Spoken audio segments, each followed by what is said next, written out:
Hello students, हम लोग productivity management topic question solve कर रहे थे और हम लोगों ने कुछ क्वेश्चंस ऑलरेडी सॉल्व कर लिए हैं। उसी कॉन्टेक्स्ट में नेक्स्ट क्वेश्चन जो हम सॉल्व करने जा रहे हैं वो है illustration number 3।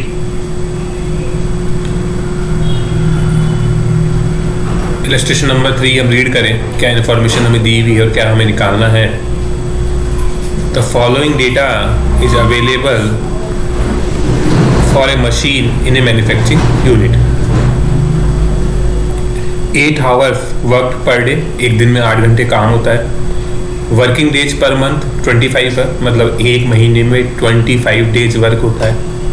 Number of operator 1 है, हमारे यहाँ पर एक ही व्यक्ति है जो काम करता है। Standard minute per unit of production, ठीक है, एक यूनिट को बनाने के लिए हमें कितने स्टैंडर्ड मिनट लगाने होते हैं, कितना स्टैंडर्ड टाइम लगाना होता है, वो हमें यहाँ पर दिया हुआ है। मशीन टाइम लगता है 22 मिनट्स और ऑपरेटर टाइम लगता है 8 मिनट्स। टोटल 30 मिनट्स लगते हैं, तब जाके हमारा वो प्रोडक्ट बनता है।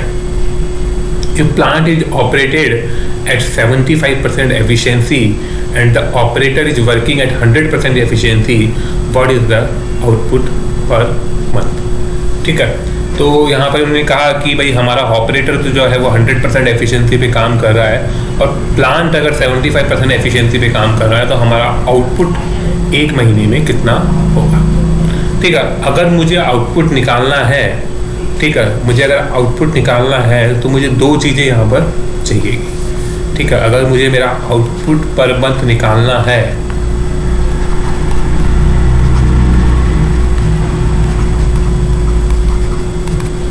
तो एक तो मेरे पास टोटल टाइम कितना अवेलेबल है पूरे मंथ में,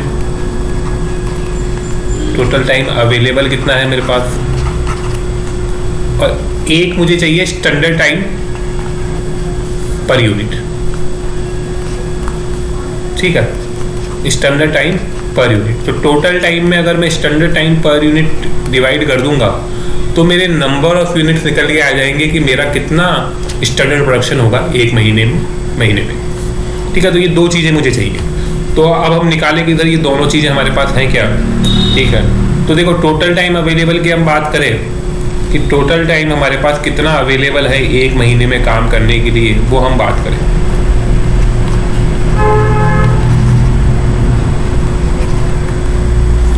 तो आप देखो एक महीने में कितने दिन काम होता है, 25 days.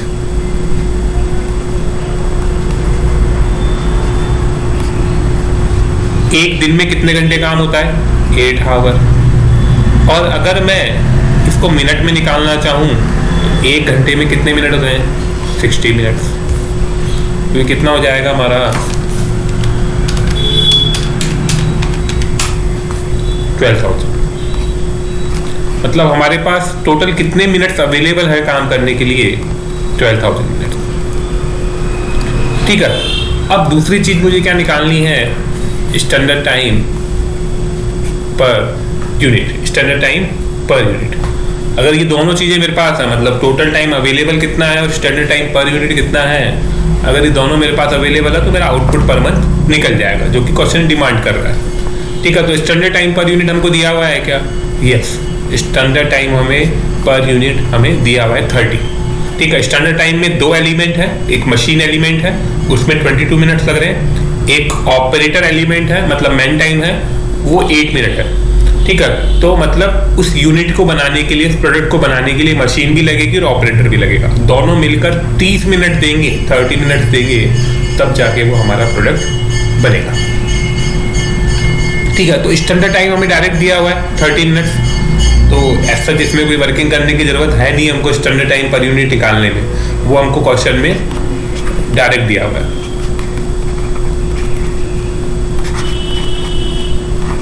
Standard time per unit हमको डायरेक्ट दिया हुआ है, जो कि कितना है, 30 मिनट्स। ठीक है, तो अब जो मेरे पास ये फॉर्मूला था आउटपुट पर मंथ निकालने का, total time available divided by standard time per unit, इसमें वैल्यू पुट कर दूं तो टोटल टाइम अवेलेबल कितना है हमारे पास, 12,000, और स्टैंडर्ड टाइम पर यूनिट कितना है हमारा, 30। तो कितना निकल के आ जाएगा ये, 400 यूनिट्स। ठीक है, तो ये हमारा आउटपुट आ गया पर मंथ। ठीक है, कि हमारा एक महीने में इतने यूनिट्स का प्रोडक्शन होगा। अब एक बार जो क्वेश्चन की डिमांड थी, क्या था, ये कह रहा है if plant is operated at 75% efficiency and operator is working at 100% efficiency. अब देखो, ऑपरेटर तो 100% एफिशिएंसी पे काम कर रहा है, तो उसके लिए हमें कुछ नहीं करना, क्योंकि 100% एफिशिएंसी पे काम कर रहा है और हम यही अज्यूम करके चलते हैं कि अगर क्वेश्चन में कुछ भी इन्फॉर्मेशन नहीं मिलती है कि वो 100% एफिशिएंसी पे ही काम कर रहा है। लेकिन हमारा पूरा प्लांट, पूरी मशीन जो है, हमारा पूरा प्लांट जो है वो 75% एफिशिएंसी पे काम कर रहा है। ठीक है, इस केस में हमारा आउटपुट क्या होगा? ठीक है, तो जो ये हमारी 400 यूनिट्स निकल के आई है, ये इस केस में निकल के आई है जब हमारा प्लांट 100% एफिशिएंसी पे काम कर रहा होगा। ठीक है, ये जो हमारा आंसर निकलता है 400 यूनिट्स, ये मानते हुए निकलता है कि हमारा प्लांट 100% एफिशिएंसी पे काम कर रहा है। लेकिन क्वेश्चन ने हमको ये कहा कि आप आउटपुट बताओ अगर प्लांट 75% एफिशिएंसी पे काम कर रहा है। तो 75% एफिशिएंसी पे अगर प्लांट काम कर रहा है तो हम 400 यूनिट प्रोड्यूस नहीं कर पाएंगे। ऑब्वियस है कि अगर 100% एफिशिएंसी पे काम करता हमारा प्लांट, तब हम 400 यूनिट्स बना पाते। लेकिन अगर हमारा प्लांट 75% एफिशिएंसी पे काम कर रहा है तो हम कितने यूनिट प्रोड्यूस कर पाएंगे, कितने यूनिट बना पाएंगे? Only 300 units, only 300 units. ठीक है, that is our first answer, 300 units. ठीक है, in case of 75% efficiency, plant operated at 75% efficiency, our output per month is 300 unit. ठीक है, अगर इसी क्वेश्चन को मैं थोड़ा चेंज कर दूं कि हमारा प्लांट 100% एफिशिएंसी पे काम कर रहा है, तो मुझे बताओ आपका आउटपुट पर मंथ कितना हो गया? ऑब्वियस है सर, 400 यूनिट्स। अगर प्लांट 100% एफिशिएंसी पे काम कर रहा होता तो हमारा आउटपुट पर मंथ 400 यूनिट होता। लेकिन अगर हमारा प्लांट 75% एफिशिएंसी पे काम कर रहा है तो हमारा आउटपुट पर मंथ 75% मतलब 300 यूनिट्स होगा। ठीक है, अब इसी का बी पार्ट हम देखें, इसी का बी पार्ट हम देखें। क्या पूछा इन्होंने सेकंड पार्ट में? If machine productivity is increased by 10% over the existing level, what will be the output per month?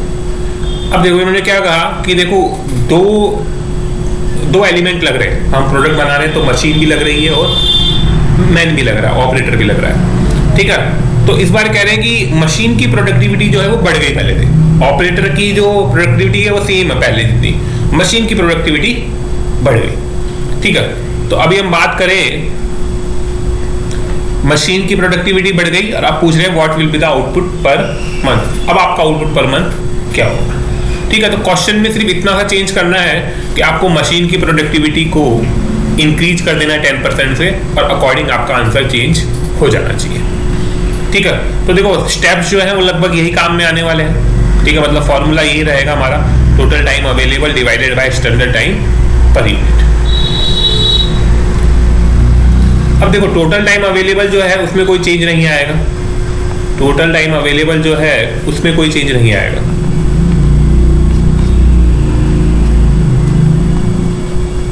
Total time जो है वो तो सेम रहने वाला है, क्योंकि 1 मंथ में हमारे पास इतना टाइम है काम करने के लिए।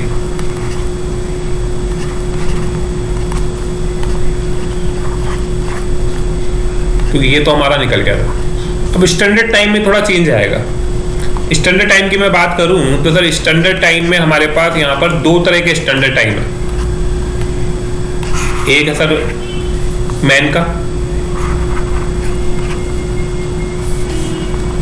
और एक है मशीन का।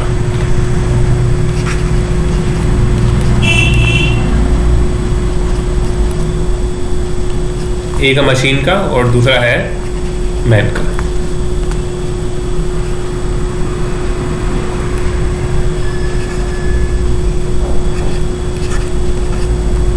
मैन बोल दो या ऑपरेटर बोलते हैं। ठीक है, अब मशीन का कितना था हमारा?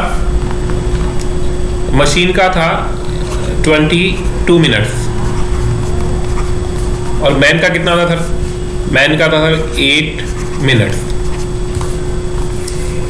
अब हम बात करें कि ये तो था हमारा एग्जिस्टिंग सिचुएशन। अब चेंज करने को क्या बोला इन्होंने कि मशीन की प्रोडक्टिविटी इंक्रीज हो गई 10% से।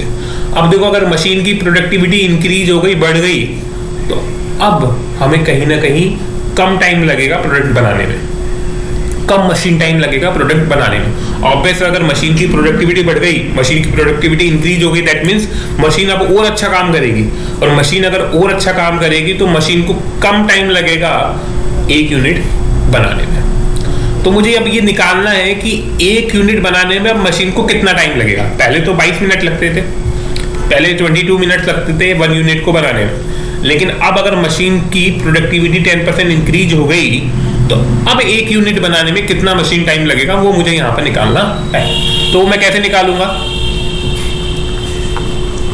कि सर हम बात करें कि 22 मिनट्स में पहले हम एक यूनिट बनाते थे, लेकिन अब 22 मिनट्स में कितने न्यू यूनिट बनेंगे? 1.10 यूनिट, क्योंकि 10% प्रोडक्टिविटी इंक्रीज हो गई, मतलब अब हमारा 10% ज्यादा प्रोडक्शन होगा। ठीक है, तो अब इतने ही 22 मिनट में, ठीक है, अब इतने ही 22 मिनट में हमारा कितना प्रोडक्शन हो जाएगा? 1.10। तो मैं अब ये जानना चाहता हूँ, ये निकालना चाहता हूँ कि एक यूनिट बनाने में कितना टाइम लगेगा। तो मैं इसको किससे मल्टीप्लाई कर दूँ? 1 यूनिट से। तो हमारा क्या निकल के आ जाएगा? ये निकल के आ जाएगा सर 20 मिनट्स।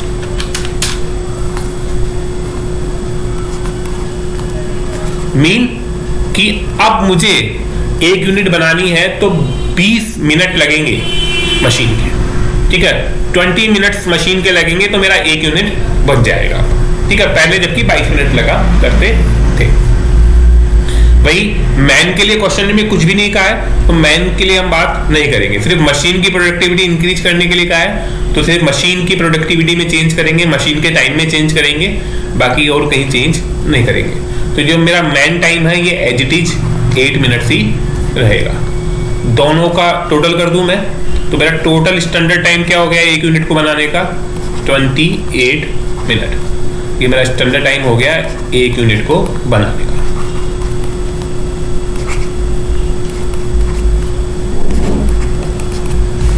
ठीक है, तो अब अगेन इन्होंने आउटपुट पर मंथ पूछा है, तो वही फॉर्मूला हमारा टोटल टाइम हमारा कितना अवेलेबल है हमारे पास?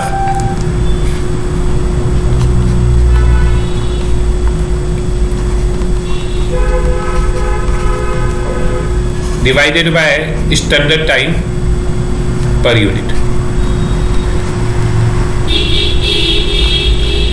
Standard time per unit value जो हमारे पास ऑलरेडी है, सिर्फ पुट करना है हमें। टोटल टाइम अवेलेबल कितना है? 12,000 divided by standard time per unit कितना है? 28 मिनट हम लोगों ने अभी निकाला।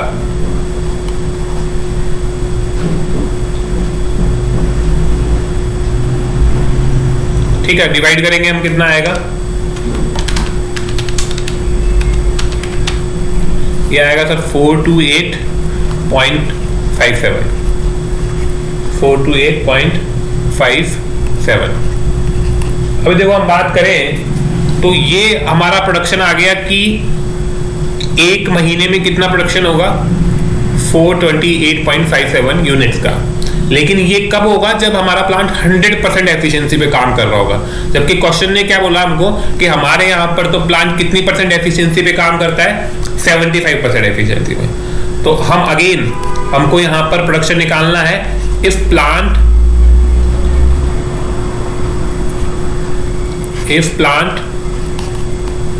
Operates at 75% efficiency।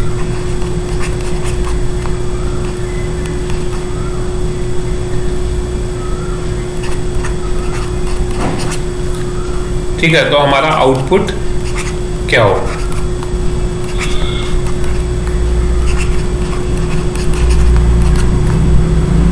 तो कैसे निकलेगा सर? सिंपली इसका 75% कर दो। ये हमारा प्रोडक्शन है 100% एफिशिएंसी पे, तो मुझे अगर 75%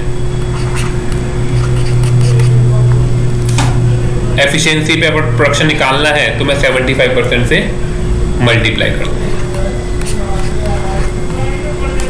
तो हमारा कितना हो जाएगा ये 428.57 मल्टीप्लाई 0.15, ये हो जाएगा सर 321.42।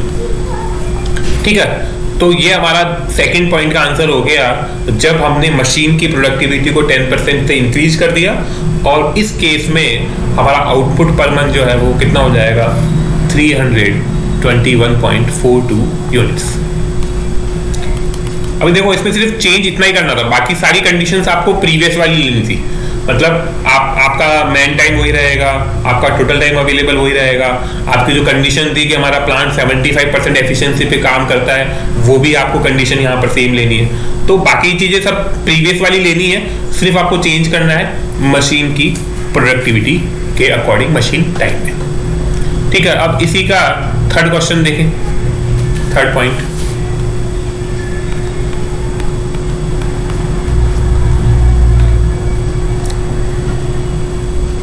थर्ड पॉइंट में क्या बोला, if operator efficiency is reduced bye 20% over the existing level, what will be the output per month.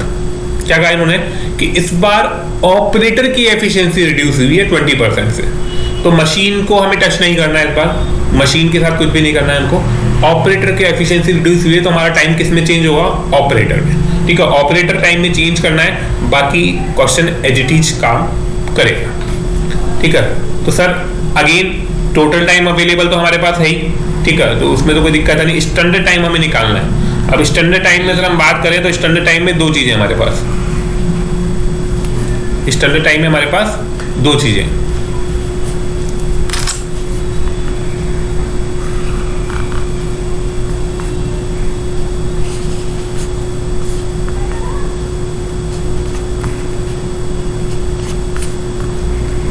ठीक है, एक हमारे पास मशीन और एक हमारे पास मैन। ठीक है, अब देखो मशीन टाइम कितना था हमारा, मशीन टाइम था हमारा सर ये रहा 22 मिनट्स। अगर एग्जिस्टिंग क्वेश्चन की बात करें तो 22 मिनट्स स्टैंडर्ड टाइम, और मैन का स्टैंडर्ड टाइम कितना था 8 मिनट्स। ठीक है, तो अब हम बात करें कि सर किस में चेंज आएगा, सिर्फ मैन में, क्योंकि इन्होंने क्या बोला कि ऑपरेटर की एफिशिएंसी रिड्यूस हुई है। तो देखो इसको तो अपने को मशीन टाइम को तो अपने को टच नहीं करना, ठीक है, ये तो एज इट इज रह जाएगा। अब मैन टाइम जो है वो चेंज हो जाएगा। वो कैसे चेंज होगा कि सर मैन टाइम जो है या ऑपरेटर जो हम बात करें, ऑपरेटर की एफिशिएंसी रिड्यूस हो गई 20% से, मतलब ऑपरेटर की एफिशिएंसी या प्रोडक्टिविटी रिड्यूस हो गई, मतलब अब ऑपरेटर ज्यादा टाइम लगाएगा किसी काम को करने में। ऑपरेटर की अगर एफिशिएंसी कम हो गई तो अब कहीं ना कहीं वो ज्यादा टाइम लगाएगा किसी काम को करने में। ठीक है, तो हम बात करें कि अब वो एक यूनिट को बनाने में कितना टाइम लगाएगा वो हमें निकालना है। तो ऑब्वियस है कि सर ऑपरेटर की एफिशिएंसी अगर कम हो गई तो कहीं ना कहीं वो एक यूनिट को बनाने में 8 मिनट से ज्यादा टाइम लगाएगा, क्योंकि 8 मिनट तो वो तब लगाता था जब उसकी एफिशिएंसी ज्यादा थी। अब अगर एफिशिएंसी कम हो गई तो कहीं ना कहीं उसको एक यूनिट बनाने में ज्यादा टाइम लगेगा। तो कैसे निकालेंगे सर 8 मिनट में पहले वो एक यूनिट बनाता था, लेकिन अब कितने यूनिट बनाता है वो सर 20% एफिशिएंसी रिड्यूस हो गई। 20% एफिशिएंसी रिड्यूस हो गई मतलब वो कितने यूनिट बनाएगा 0.80 यूनिट्स। पहले एक यूनिट बना देता था, लेकिन अगर अब 20% प्रोडक्टिविटी कम हो गई तो अब वो 20% कम माल बना पाएगा इतने ही टाइम में। तो वो अब 8 मिनट के अंदर कितना माल बना पाएगा 20% कम माल, मतलब पहले एक यूनिट बनाता था तो अब कितने यूनिट बना पाएगा वो 20% कम, मतलब वो अब बना पाएगा 0.80 यूनिट्स। ठीक है, अब 8 मिनट में कितने यूनिट बनाएगा 0.80 यूनिट्स। अब मुझे निकालना क्या है कि एक यूनिट को बनाने में कितना टाइम लगेगा। तो अगर हम इसको सॉल्व करेंगे तो हमारा आंसर निकल के क्या आएगा 10 मिनट्स। मीन्स एक यूनिट अगर ऑपरेटर को बनाना है तो उसे 10 मिनट लगेंगे, तब जाके वो ऑपरेटर एक यूनिट बना पाएगा। ठीक है, तो हमारा नया ऑपरेटर टाइम निकल गया। मशीन टाइम में कोई चेंज आएगा नहीं, क्यों नहीं आएगा? बिकॉज इसके लिए हमको क्वेश्चन में कुछ भी नहीं कहा है, तो ये एज इट इज हमारा सेम रह जाएगा। ठीक है, अब मुझे एक यूनिट अगर बनानी है तो उसमें मैन भी लगेगा, मशीन भी लगेगा, तो इन दोनों का टोटल कर दूं मैं, कितना हो जाएगा? 32 मिनट्स। 32 मिनट्स। अब मेरा निकल के आ गया स्टैंडर्ड टाइम पर यूनिट। ये मेरा क्या निकल के आ गया? Standard time per unit. अब मुझे अगर आउटपुट पर मंथ निकालना है, ठीक है, आउटपुट पर मंथ अगर मुझे निकालना है तो कैसे निकालेगा सर? सिंपल है सर, टोटल टाइम आपके पास कितना अवेलेबल है, total time available divided by standard time per unit.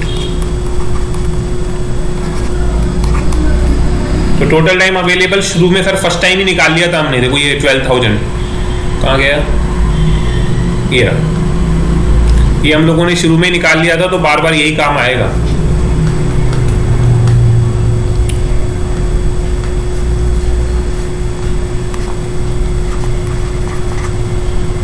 Standard time per unit इस बार कितना है? 32 मिनट्स। तो इसको डिवाइड करेंगे हम, कितना आएगा? 12,000 डिवाइडेड बाय 32, तो ये आ जाएगा 375 यूनिट्स। लेकिन क्वेश्चन में हमको क्या कहा था कि हमारा प्लांट 75% एफिशिएंसी पे काम करता है। हमारा प्लांट 75% एफिशिएंसी पे काम करता है। ठीक है, तो हमें आउटपुट निकालना है if plant operated at 75% efficiency, operated at 75% efficiency.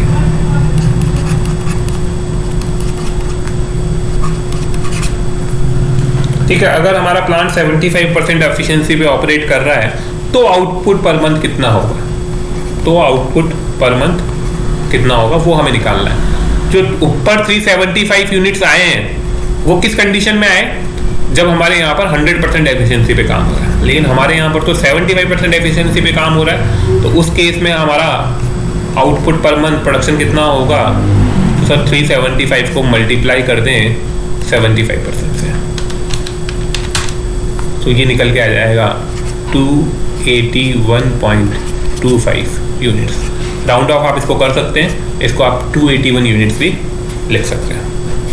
ठीक है, तो ये हमारे तीनों पॉइंट यहाँ पर सॉल्व हो गए। बुक में यहाँ पर ये आंसर गलत है, सो आप इसको करेक्ट कर लें।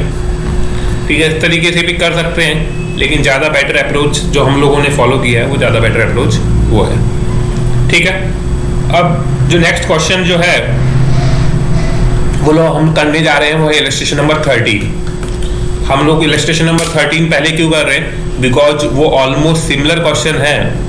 ठीक है, बिल्कुल सेम नेचर का क्वेश्चन है, तो इसलिए हम लोग इलस्ट्रेशन नंबर 13 करेंगे। ठीक है, ऑलमोस्ट सेम क्वेश्चन है। क्वेश्चन देखें एक बार। For the given data of manufacturing unit which produce spare parts of HEMM, the operator time, machine time and total time are 10, 28 and 38 minutes respectively. ठीक है, तो एक मैन्युफैक्चरिंग यूनिट है जो कि स्पेयर पार्ट्स बना रहे हैं जिसका नाम है HEMM। इनके यहाँ पर ऑपरेटर टाइम लगता है 10 मिनट, मशीन टाइम लगता है 28 मिनट और टोटल स्टैंडर्ड टाइम लगता है एक प्रोडक्ट को बनाने में 38 minutes. If there are one operator and working hours per day 8 hour, इनके यहाँ पर एक ऑपरेटर है, एक दिन में 8 घंटे काम होता है। And considering 22 working days in a month, और एक महीने में कितने दिन काम होता है? 22 days. Find if plant is working at 65% efficiency, what is the expected output per month. ठीक है, तो आप देखेंगे ऑलमोस्ट सिमिलर क्वेश्चन है, सेम उसी तरीके से काम करेगा। तो आउटपुट पर मंथ निकालना है, और किस केस में निकालना है? जब प्लांट 60% एफिशिएंसी पे काम कर रहा है।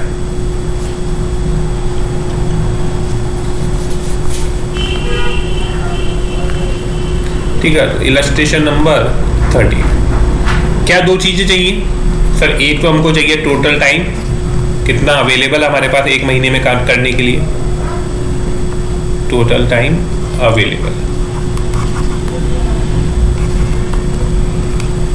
ठीक है, टोटल टाइम अवेलेबल निकाल लें हम साथ के साथ। एक ऑपरेटर है 22 डेज और 8 आवर्स। ठीक है, तो एक ऑपरेटर है, एक ऑपरेटर मल्टीप्लाई बाय 22 डेज, ये टोटल टाइम हम निकाल रहे हैं 1 मंथ का, क्योंकि उन्होंने आउटपुट पर मंथ पूछा है। और एक दिन में कितने घंटे काम होता है, 8 आवर्स, और एक घंटे में कितना काम होता है, 60 मिनट्स। तो इन सबको आप मल्टीप्लाई कर लें।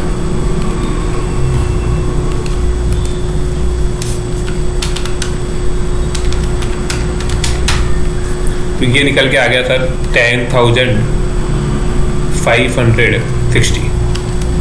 ठीक है, 22 इंटू 8 इंटू 60। तो हमारे पास कितना टाइम अवेलेबल है काम करने के लिए, 10,560। ठीक है, ये मिनट्स में निकाल लिया हम लोगों ने, ये मिनट्स में निकाल लिया। अब हमें क्या निकालना है, हमें निकालना है स्टैंडर्ड टाइम पर यूनिट। तो स्टैंडर्ड टाइम पर यूनिट भी हमें क्वेश्चन में डायरेक्ट गिवन है एक बार के लिए। तो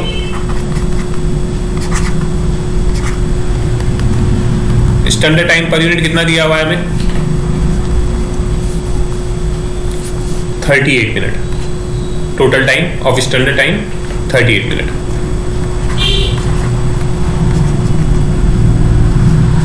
ठीक है, तो अब मुझे निकालना है कि मेरा आउटपुट पर मंथ कितना होगा इफ प्लांट ऑपरेट 65% एफिशिएंसी।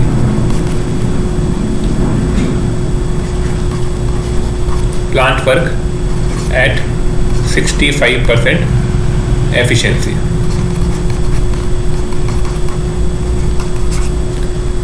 ठीक है, तो हमारा आउटपुट पर मंथ कितना होगा, आउटपुट पर मंथ कितना होगा। तो कैसे निकालेंगे sir, simple, total time available कितना है हमारे पास, इन्हें निकाला 10,560, डिवाइड किया स्टैंडर्ड टाइम पर यूनिट से। ठीक है, और 65% एफिशिएंसी पे हमको प्रोडक्शन निकालना है, तो मल्टीप्लाई कर दो 65% से। तो कितना आ जाएगा सर, ये 10,560 डिवाइडेड बाय 38 मल्टीप्लाई 0.65, ये आ गया हमारा सर 180.63।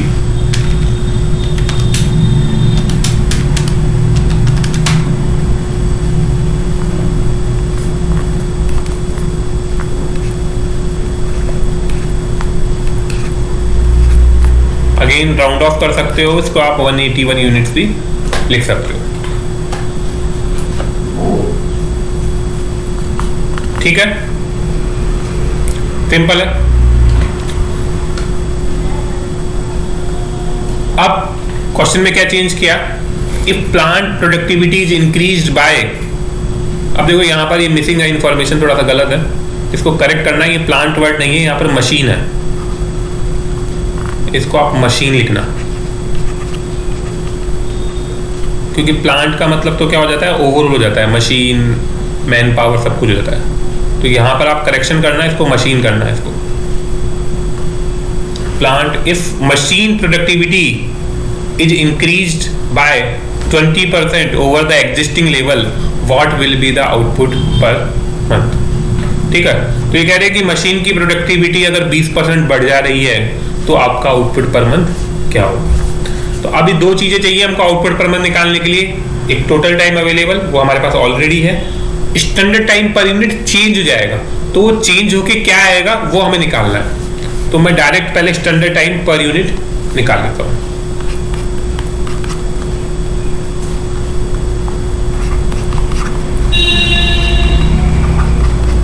स्टैंडर्ड टाइम की हम बात करें तो स्टैंडर्ड टाइम में हमारे पास दो तरह की चीजें रहती हैं, एक है मशीन और एक हमारे पास मैन। ठीक है, मशीन टाइम हमारा पहले कितना था, ये देखो यहाँ पर दिया हुआ है मशीन टाइम था सर हमारा 28 और ऑपरेटर टाइम था 10। तो मशीन टाइम है 28 और मैन टाइम है 10। तो अभी देखो चेंज किसके लिए बोला है कि मशीन की प्रोडक्टिविटी इंक्रीज हो गई, तो चेंज भी किस में आएगा, मशीन में। मैन का टाइम वो का वही रहेगा।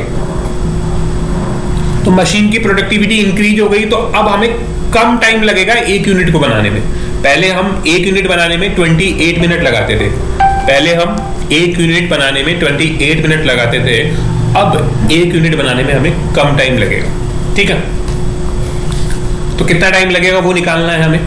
तो कैसे निकालेंगे सर, अब 28 मिनट में हमारा कितना प्रोडक्ट बन जाता है, 1.20।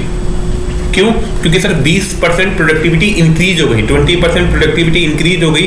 दैट मीन्स अब हम इतने ही टाइम में 20% ज्यादा माल बनाएंगे। मीन्स अब हम 28 मिनट के अंदर ही 1.20 यूनिट्स बना लेंगे। तो ये मेरा 28 मिनट इक्वल है 1.20 यूनिट के।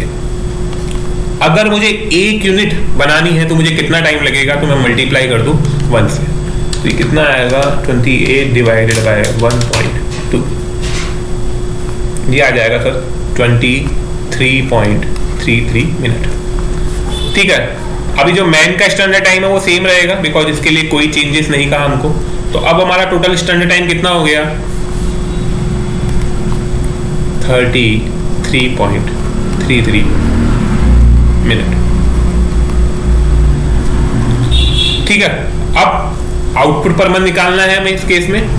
तो अगेन वही फॉर्मूला काम करेगा, वही आपको लाइन लिखनी है फिर से। If plant operated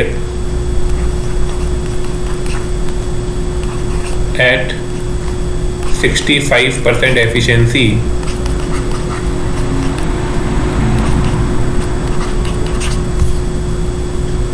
output per month, output per month कैसे निकलेगा सर, टोटल टाइम अवेलेबल कितना है सर, ऊपर निकाल रखा है, वहां से देख लो आप, 10,560 मिनट्स, 10,560 मिनट, 10,560 मिनट। एक यूनिट बनाने का स्टैंडर्ड टाइम कितना है, 33.33 मिनट्स।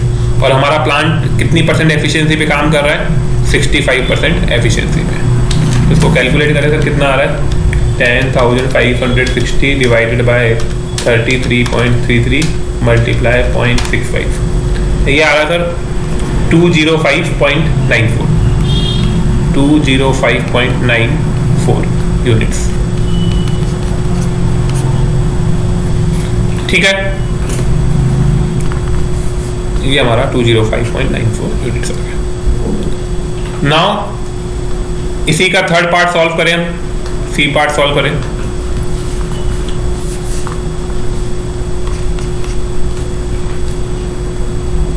सी पार्ट में क्या क्या है इन्होंने, if operator efficiency is reduced by 30% due to injury over the existing level, what will be the output per month. तो इस बार इन्होंने क्या बोला कि ऑपरेटर की एफिशिएंसी 30% रिड्यूस हो गई। क्यों? क्योंकि ऑपरेटर हमारा इंजर्ड हो गया किसी रीजन से, तो वो 30% उसकी एफिशिएंसी या प्रोडक्टिविटी कम रही। ठीक है, तो इस केस में आपका आउटपुट पर मंथ क्या रहेगा, तो आउटपुट पर मंथ निकालना है। तो अगेन सर दो चीजें चाहिए, टोटल टाइम हमारे पास कितना अवेलेबल है divided by standard time per unit. Total time available same रहेगा, standard time per unit change हो जाएगा। क्यों चेंज हो जाएगा? बिकॉज सर हमारे यहाँ पर जो ऑपरेटर है उसकी एफिशिएंसी रिड्यूस हो गई, उसकी एफिशिएंसी रिड्यूस हो गई, तो सर अब स्टैंडर्ड टाइम भी हमारा चेंज हो जाएगा। तो अगेन स्टैंडर्ड टाइम में क्या चेंजेस आएगा वो हम देखें। सर स्टैंडर्ड टाइम की हम बात करें तो स्टैंडर्ड टाइम में दो तरह के स्टैंडर्ड टाइम है हमारे पास, एक मशीन का है और एक मैन का।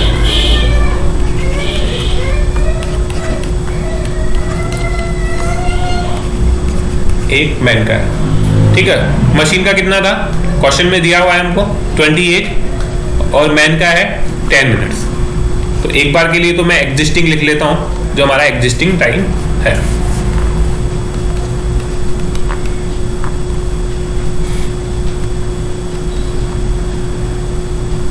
ठीक है, अब इन्होंने क्या कहा, इस बार इन्होंने कहा कि ऑपरेटर, मतलब ऑपरेटर का मतलब मैन, कि ऑपरेटर की एफिशिएंसी रिड्यूस हो गई। अब ऑपरेटर की एफिशिएंसी रिड्यूस हो गई मतलब अब ऑपरेटर एक यूनिट को बनाने में ज्यादा टाइम लगाएगा। पहले वो 10 मिनट लगाता था जब उसकी एफिशिएंसी ज्यादा थी, अब तो एफिशिएंसी रिड्यूस हो गई, तो रिड्यूस हो गई तो अब वो ज्यादा टाइम लगाएगा।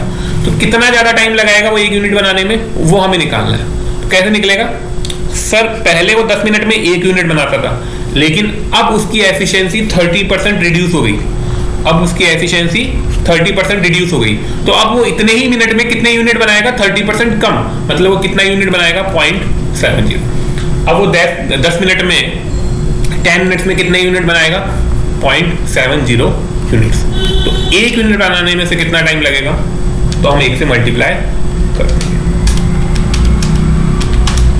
तो ये आ जाएगा सर 14.28। ठीक है, तो हमारा नया मैन टाइम निकल गया, ऑपरेटर टाइम निकल गया। मशीन टाइम में कोई चेंज नहीं आएगा, क्यों? क्योंकि क्वेश्चन ने कुछ भी नहीं कहा है, तो हम मान के चलेंगे कि जो हमारा मशीन टाइम है वो पहले जितना ही लगेगा। तो दोनों का टोटल हम कर लें तो हमारा total standard time per unit आ जाएगा। तो ये कितना हो जाएगा, 28 और 14 42.28 मिनट, 42.28 मिनट। ये आ गया हमारा standard time per unit.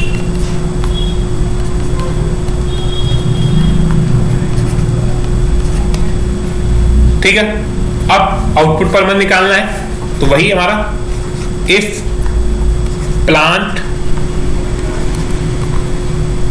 Work at 65% efficiency या प्रोडक्टिविटी,